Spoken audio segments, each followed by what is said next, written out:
Berkaitan dengan kesejahteraan P3K, pemerintah telah menerbitkan PP nomor 49 tahun 2018 tentang manajemen P3K.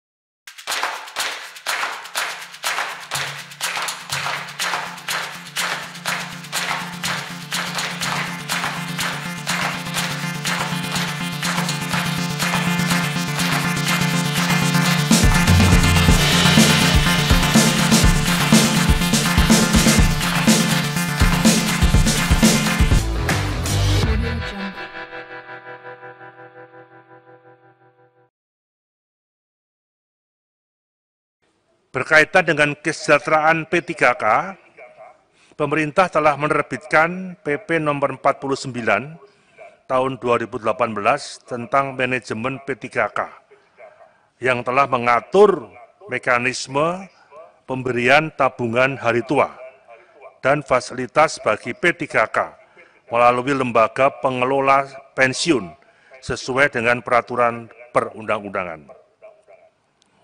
Dalam kerangka Undang-Undang Nomor 5 Tahun 2014, khususnya terkait dengan pemberian jaminan pensiun, pemerintah akan melakukan reformasi sistem pensiun berdasarkan iuran pasti.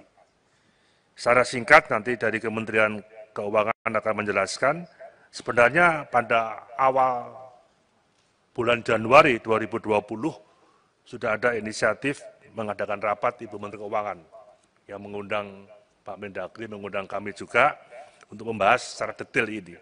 Tapi kemudian ada pandemi COVID sehingga konsentrasi anggaran memang akhirnya ditujukan untuk infrastruktur kesehatan dan bantuan-bantuan sosial, sehingga ini belum sempat dibahas secara tuntas. Yang keempat berkaitan dengan pengurangan PNS dan P3K sebagai akibat perampingan organisasi yang menyebabkan pensiun dini secara massal, pemerintah berkonsultasi dengan DPR berdasarkan pada evaluasi dan perencanaan pegawai. Pandangan pemerintah secara prinsip bahwa kebijakan perampingan organisasi itu merupakan salah satu prerogatif Presiden. Dan menurut PP 11 tahun 2017 tentang manajemen PNS, dalam hal terjadi perampingan organisasi atau kebijakan pemerintah yang mengakibatkan kelebihan PNS, maka PNS tersebut terlebih dahulu disalurkan pada instansi pemerintah lainnya. Sebagai contoh, mengenai penghapusan beberapa lembaga-lembaga dan badan yang ada. Itu sebelum kita putuskan untuk dihapuskan atau diintegrasikan dengan kementerian, kami sudah membahas dengan Kementerian Keuangan, sudah membahas dengan BKN dalam kaitan anggaran, dalam kaitan mau disalurkan kemana. Dan secara prinsip dari 17 lembaga badan yang sudah dihapuskan atas dasar keputusan Presiden ini tidak menjadi masalah prinsip. Perampingan organisasi dilakukan dengan hati-hati, sesuai dengan peraturan perundang-undangan, melalui proses evaluasi, analisis jabatan, analisis beban kerja, agar dapat diketahui kebutuhan real pegawai. Ini yang diinginkan oleh penjabaran daripada reformasi birokrasi, bahwa tata kelola pemerintahan atau smart government yang ramping, yang ingin dikembangkan ke depan, ini yang menjadi salah satu keinginan dari visi misi Presiden tahun 2020 sampai 2024. Dan berdasarkan Undang-Undang 39 tahun 2008 tentang Kementerian Negara, perubahan kementerian pasti akan diberitahukan kepada DPR. Usulan DPR berkaitan dengan pengangkatan tenaga honorer. Pandangan pemerintah bahwa penerimaan PNS dan P3K harus dilaksanakan melalui penilaian secara objektif berdasarkan kompetensi, kualifikasi, kebutuhan instansi pemerintah, dan persyaratan lain yang dibutuhkan dalam jabatan.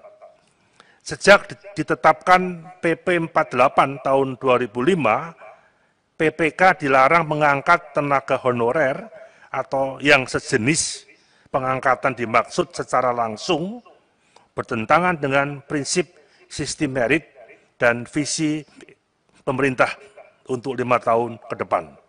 Dalam upaya untuk meningkatkan daya saing, yang mana pengangkatan secara langsung menghilangkan kesempatan putra-putri terbaik bangsa menjadi bagian daripada pemerintah, karena tertutupnya peluang akibat diangkatnya tenaga honorer tanpa seleksi.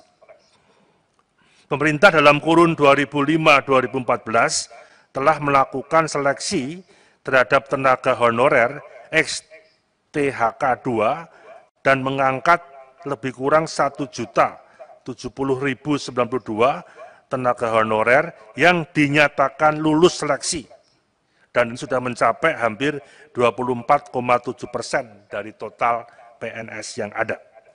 Pada tahun 2018, tenaga honorer ex-THK 2 yang memenuhi syarat dapat mengikuti seleksi CPNS dengan formasi khusus dan sudah lulus, yaitu 6.811 orang. Pada tahun 2019, sudah dilakukan seleksi P3K, terutama bagi tenaga honorer ex-THK 2 yang memenuhi syarat dan sudah dinyatakan lulus sebesar 51.293, yang kesemuanya ini sedang dipersiapkan SK-nya oleh BKN, yang mudah-mudahan dalam waktu cepat akan bisa diselesaikan dengan baik.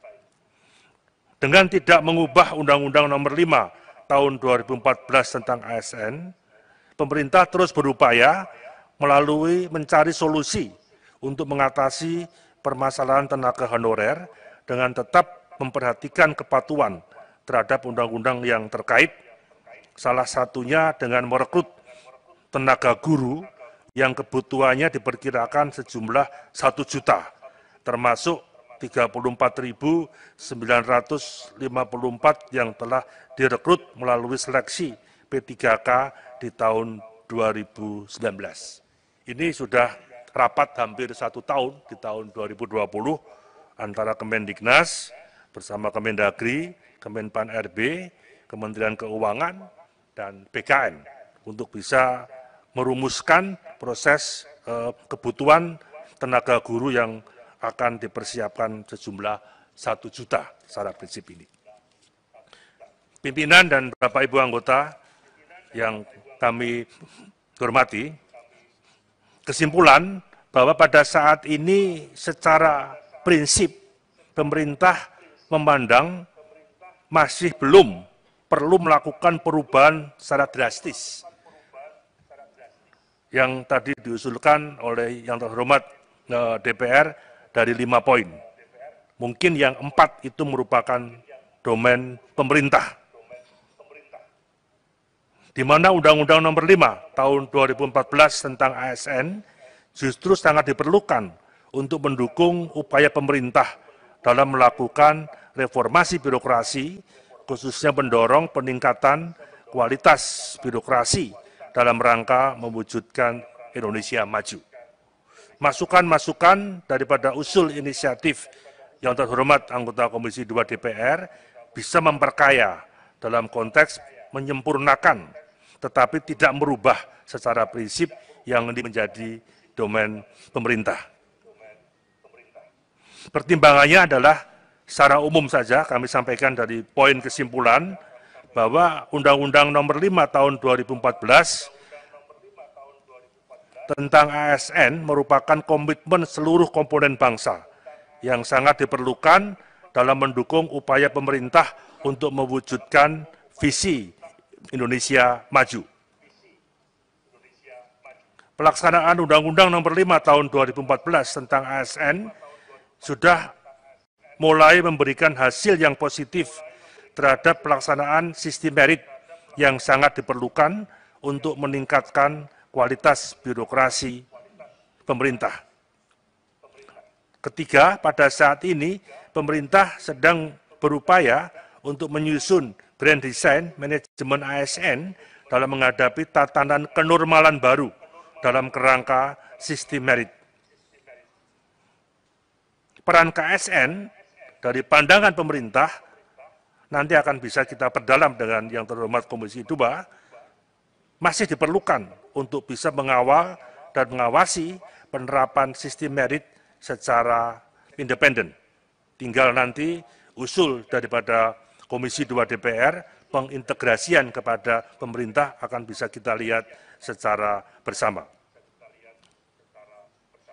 Dalam hal kesejahteraan pegawai, pemerintah dengan perjanjian kerja, pemerintah pada dasarnya sudah melakukan pengaturan tersendiri tentang manajemen P3K.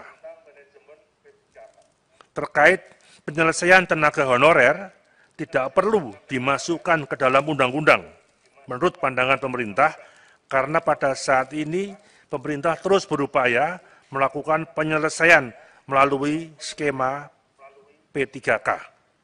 Yang terakhir, Kementerian Pendidikan dan Kebudayaan selaku instansi pembina jabatan fungsional guru pada tahun anggaran 2021 sudah merencanakan melakukan rekrutmen P3K untuk tenaga guru, di mana kebutuhan 1 juta guru dan 34.954 telah direkrut melalui seleksi P3K di tahun 2019, dan ini sudah diadakan rapat intensif koordinatif dengan Kemendagri, dengan Kementerian Keuangan, dengan Kemenpan RB, dan BKN. Demikian, Saudara Ketua, Wakil Ketua, dan Bapak Ibu, anggota Komisi 2 DPR RI yang kami hormati, pandangan pemerintah poin per poin atas usulan rancangan undang-undang berkaitan dengan perubahan Undang-Undang Nomor 5 Tahun 2014 tentang ASN. Dan mohon untuk bisa diizinkan, sebelum kami mengembalikan kepada Ketua, untuk mungkin ada tambahan-tambahan masukan dari Bapak Mendagri, dari Wakil Menteri Hukum dan HAM, dan dari Kementerian Keuangan oleh Dirjen Anggaran.